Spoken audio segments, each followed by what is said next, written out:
Shalom sahabat-sahabat yang dikasihi sekalian. Tahniah karena Anda sudah berjaya sampai ke tugasan yang terakhir dalam acara Chaplaincy Spiritual Retreat, ceritanya untukku. Kita sudah belajar tentang diri kita sendiri, mungkin juga tentang sahabat-sahabat kita, dan juga kita belajar bahwa community gereja kita harus menjadi sebuah community yang boleh menjadi saluran kasih Tuhan kepada orang lain dengan sentiasa bersiap sedia untuk menghulurkan bantuan kepada yang memerlukan. Dalam tugasan yang ketiga ini, kita akan berbicara tentang ceritanya untukku atau rencana Tuhan untuk saya. Kenapa saya percaya Tuhan mempunyai rencana untuk saya dan rencananya adalah yang terbaik. Dan saya kongsikan beberapa perkara, semoga ini akan membantu kita untuk melihat dengan lebih jelas bahwa sesungguhnya rencana Tuhan adalah yang terbaik untuk kita. Ceritanya untuk kita, ceritanya untuk diri saya, diri kamu, adalah yang terbaik. Yang pertama, saya secara pribadi percaya bahwa Tuhan adalah pencipta. Di dalam Kejadian 1 ayat 26-27 mengatakan, "Berfirmanlah Allah, baiklah kita menjadikan manusia menurut gambar dan rupa kita, supaya mereka berkuasa atas ikan-ikan di laut dan burung-burung di udara dan atas ternak dan atas seluruh bumi dan atas segala binatang melata yang merayap di bumi." Allah menciptakan manusia itu menurut gambarnya. Menurut gambar Allah diciptakannya dia, laki-laki dan perempuan diciptakannya mereka. Kita adalah ciptaan Tuhan, dicipta di dalam image Tuhan atau di dalam rupanya. Dan kita diciptakan untuk berkuasa, untuk mentadbir, untuk mengurus seluruh bumi ini dengan pengurusan yang seperti Tuhan, yaitu dengan kasih. Dan kita juga telah diberikan dengan satu berkat yang istimewa untuk manusia, yaitu keluarga. Dan rencana Tuhan untuk setiap keluarga adalah keluarga itu menjadi keluarga yang penuh dengan kebahagiaan dan kasih. Namun kita sadar dan kita tahu bahwa keadaan telah berubah oleh sebab dosa. Dosa yang telah masuk apabila Adam dan Hawa memilih untuk meragukan kasih Tuhan. Dan dosa itu masuk, memusnahkan hidup yang sempurna, rencana Tuhan yang indah untuk kita. Namun begitu, kita tetap percaya kepada Tuhan. Karena kita melihat di dalam firman-Nya, yaitu di dalam Alkitab, bahwa Tuhan tidak meninggalkan manusia yang telah jatuh ke dalam dosa untuk mati dan hilang selama-lamanya. Tetapi Dia telah memberikan satu rencana penebusan untuk menyelamatkan manusia yang telah jatuh dalam dosa. Yohanes 3 ayat 16, ayat yang luar biasa menceritakan tentang hal ini. Kerana begitu besar kasih Allah akan dunia ini, sehingga Ia telah mengurniakan anaknya yang tunggal, supaya setiap orang yang percaya kepadanya tidak binasa, melainkan beroleh hidup yang kekal. Yohanes 3 ayat 16. Yesus Kristus, anak Allah, dilambangkan di dalam korban bakaran, sistem korban pada zaman Israel sebagai domba yang disembelih. Domba yang dikorbankan itu menunjuk kepada korban yang Yesus lakukan di salib Golgota. Di situ Yesus, anak domba Allah, terkorban, walaupun dia tidak ada kesalahan, tidak ada jenayahnya yang patut dihukum mati, tetapi dia dengan rela menanggung dosa-dosa kita, menebus kita dari kematian yang kekal dengan kematiannya di kayu salib. Oleh itu, saya percaya bahwa rencana Tuhan adalah yang terbaik. Dia telah menebus kita dari dosa dan dari kematian kekal. Yang ketiga, Tuhan mempunyai rencana damai sejahtera untuk kita. Dalam Yeremia 29 ayat 11 mengatakan, sebab aku ini mengetahui rancangan-rancangan apa yang ada padaku mengenai kamu. Demikianlah firman Tuhan, yaitu rancangan damai sejahtera dan bukan rancangan kecelakaan, untuk memberikan kepadamu hari depan yang penuh harapan. Ini rencana Tuhan. Tuhan tidak pernah merencanakan untuk umatnya menderita, untuk umatnya musnah. Tetapi oleh kerana dosa, hidup kita di dunia ini penuh dengan cabaran. Tetapi kerana Yesus telah mati untuk kita, walaupun hidup kita tidak seindah yang kita ingini di dunia ini, tetapi percayalah, rencana Tuhan untuk setiap satu kita adalah yang terindah. Dan di penghujung rencana Tuhan itu, di kemuncaknya, kita akan mengalami kehidupan yang sempurna, dipulihkan daripada dosa ini. Dan kita tidak akan menderita lagi, tidak akan ada air mata sedih dan duka yang akan keluar dari mata kita lagi. Jadi itu rencana Tuhan yang begitu indah untuk setiap satu kita. Itu sebabnya saya percaya bahwa Tuhan mempunyai cerita yang indah untuk saya dan untuk kamu. Yang keempat, Tuhan bukan hanya mempunyai rencana yang terbaik untuk kita, tetapi juga Dia bekerja dalam segala sesuatu untuk kebaikan kita. Dia tahu kita ini manusia yang seringkali menyimpang, seringkali meninggalkan apa yang benar.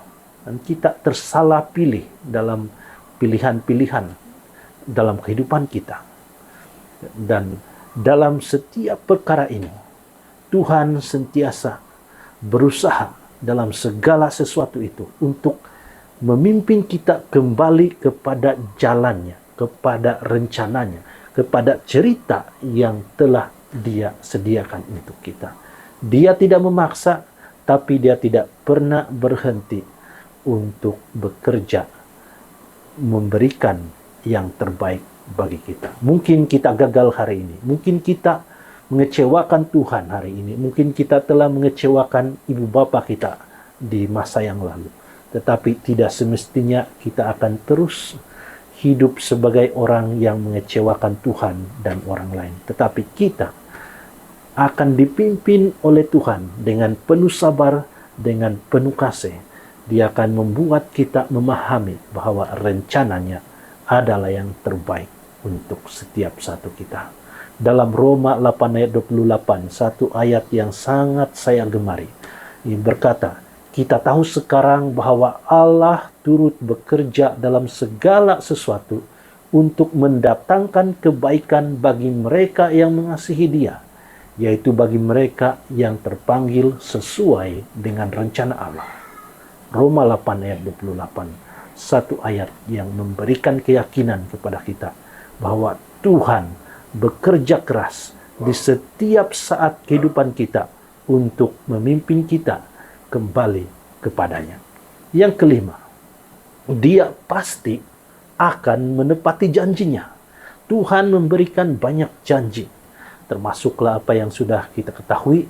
Dia akan datang kembali untuk menghapuskan segala penderitaan, segala kejahatan di dunia ini, dan membawa kita kembali ke surga.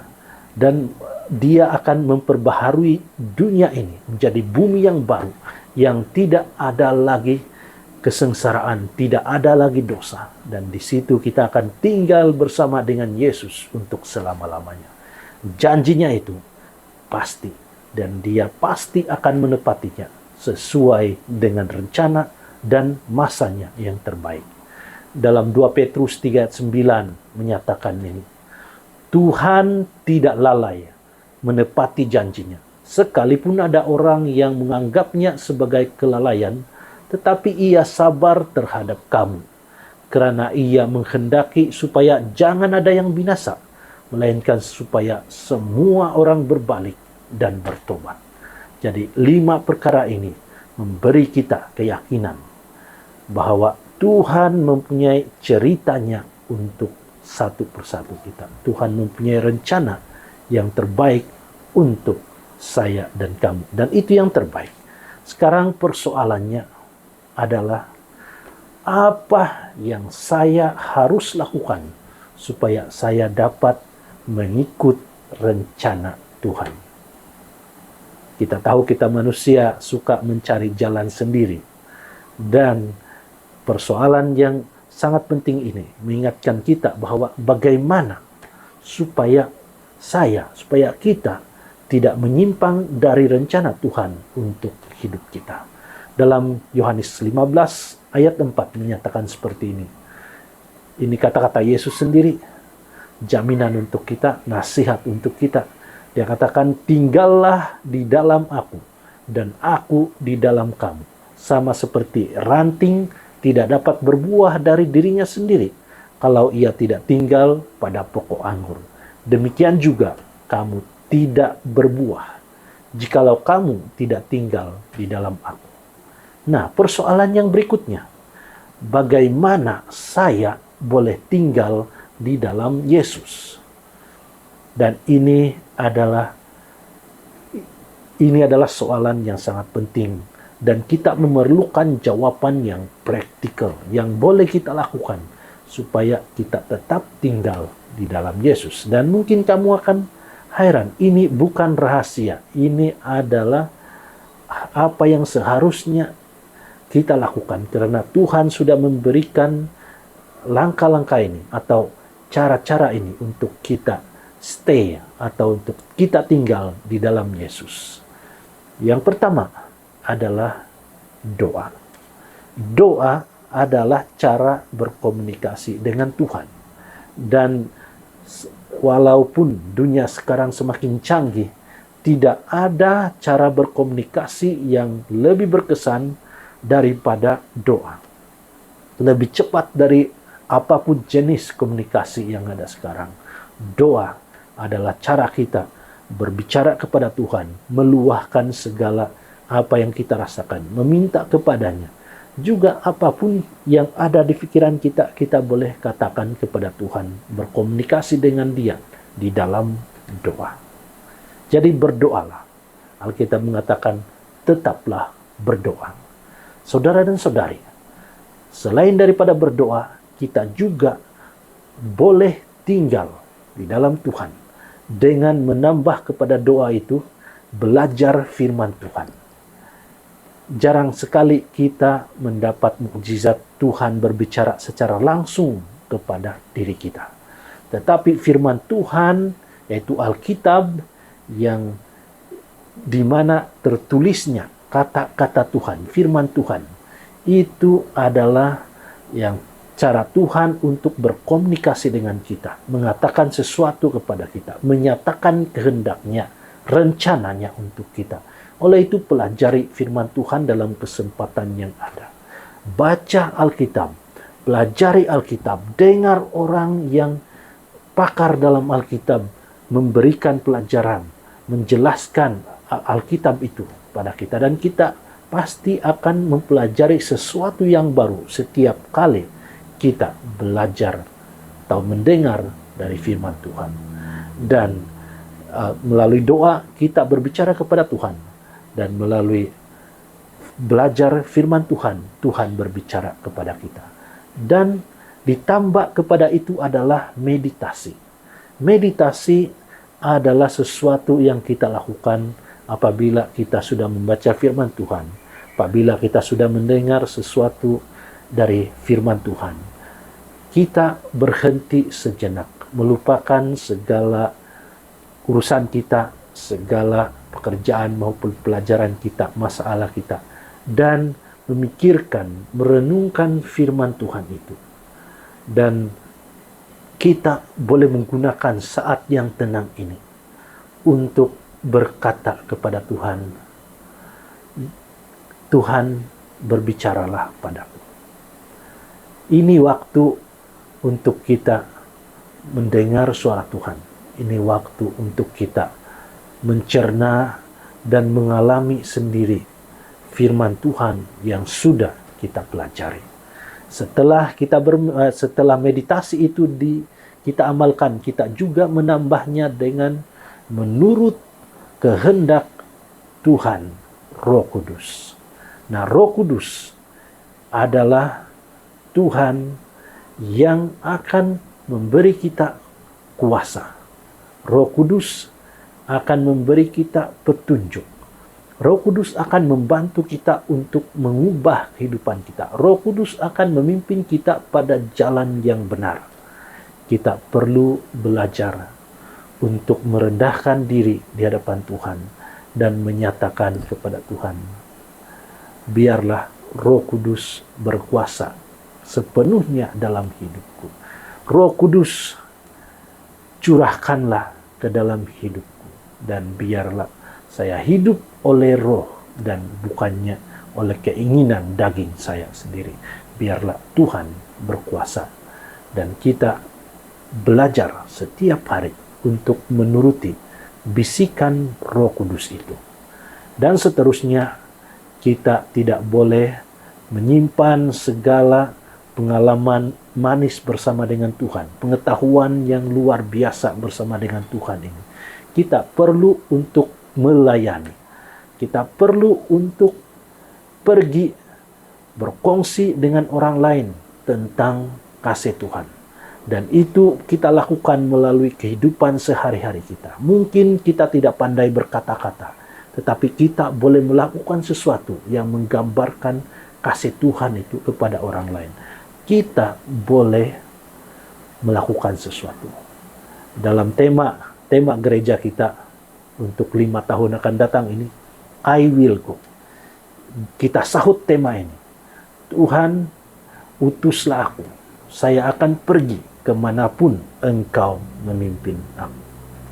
Dan yang terakhir, untuk kita tinggal di dalam Yesus adalah apapun yang terjadi, bertahanlah dalam iman, setia kepada Tuhan. Ada waktu-waktunya mungkin kita akan merasa kecewa, kita akan merasa berputus asa. Mungkin kita rasa kita kehilangan arah tujuan atau motivasi dalam rohani kita. Tetapi satu yang pasti, Tuhan tidak pernah meninggalkan kita, dan biarlah kita stay di dalam Tuhan.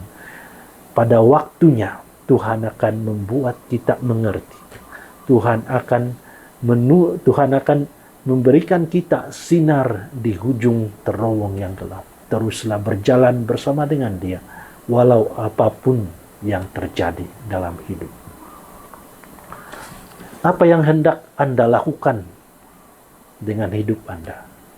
Sudah dikatakan tadi, tinggallah di dalam Tuhan.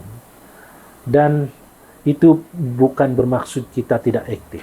Kita harus dengan sengaja, dengan proaktif, membuat perancangan kita secara pribadi, bertanya kepada Tuhan, berdoa, belajar firman Tuhan, apa kehendak Tuhan untuk hidup saya, mendoakan, dan Tuhan akan berbicara kepada kita secara pribadi. Ada masanya Tuhan akan berbicara kepada kita melalui perantaraan orang lain, atau mungkin melalui apa yang kita baca atau apa yang kita dengar.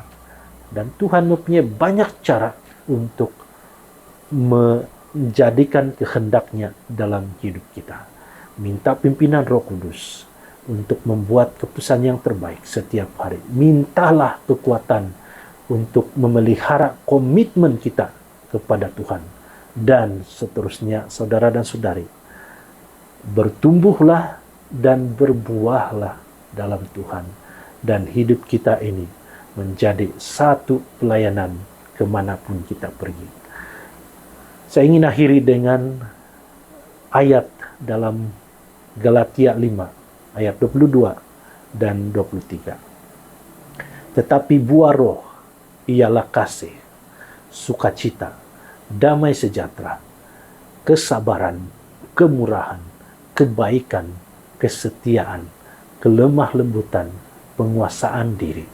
Saudara dan saudari yang dikasihi dalam Tuhan, biarlah kita terus tinggal di dalam Tuhan, terus berpegang kepada janji-janjinya, dan terus setia kepada Tuhan, terus giat di dalam iman kita, supaya hidup kita ini diubah hari demi hari menjadi sesuai dengan rencananya, sesuai dengan ceritanya.